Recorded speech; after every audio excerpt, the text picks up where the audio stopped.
મિત્રો 4/11/2025 નિફ્ટીનો ચાર્ટ જોશું તો જેની અંદર આ લેવલ દેખાય છે. એમાં સ્ટ્રાઇક પ્રાઇસનું 25,800નો કોલ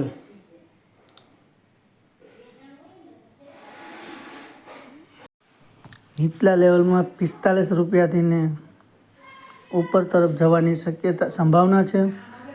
જે 80 રૂપિયા, 100 રૂપિયા, 140 રૂપિયા અને 160 રૂપિયા સુધી જવાની શક્યતા છે. એનાથી ઉપર પણ જઈ શકે છે. કોલના એંધાણ કાલના સારા એવા છે. માર્કેટ અપ ટ્રેન્ડમાં રહેશે જેની શક્યતા પૂરેપૂરી છે.